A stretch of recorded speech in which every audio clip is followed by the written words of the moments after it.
me réjouis de la tenue de cette rencontre parce que, comme vous le savez, notre démarche s'inscrit dans une option de territorialisation des actions de l'ADER afin de s'approcher des populations. Il y a le CRD, mais il y a tout à l'heure la rencontre avec les femmes et les jeunes. Il y a aussi la visite de l'antenne. Nous avons une dynamique de mise en place des antennes de l'ADER avec leur espace d'écoute et d'orientation pour les jeunes, mais leur espace de créativité pour inscrire le parcours de l'entrepreneur, savoir qui sont les potentiels entrepreneurs, partir du collège jusqu'à l'université, de tracer le parcours des jeunes pour pouvoir les orienter, leur parler, leur faire saisir non seulement les opportunités de l'ADER, mais les opportunités de l'État. Je pense que c'est cette attention individuelle dont les jeunes ont besoin que nous allons leur apporter, ainsi que révéler les potentialités de l'État, que les jeunes puissent se saisir de toutes ces opportunités pour rester au Sénégal.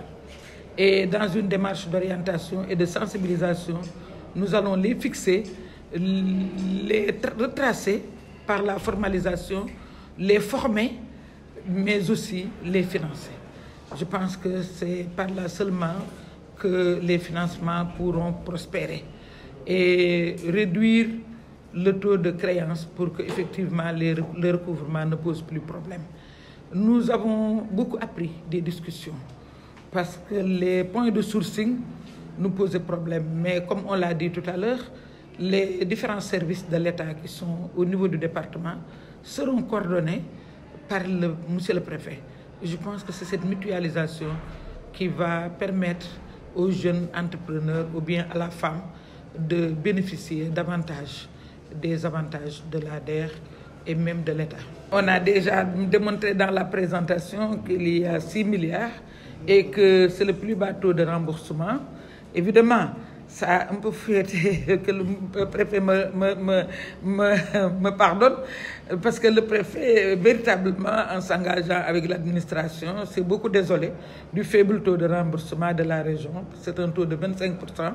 Et je pense que d'ores et déjà, à côté de l'administration territoriale et des services publics, nous allons nous y atteler, ainsi qu'avec toutes les structures qui avaient participé effectivement au débat de ce matin. Et il y a une plateforme de financement de l'ADER d'un montant de 5 milliards.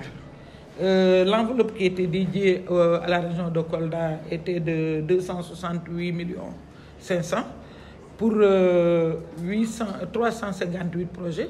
Aujourd'hui, la région a dépassé son enveloppe et à 1055 projets pour effectivement 1,15 milliard.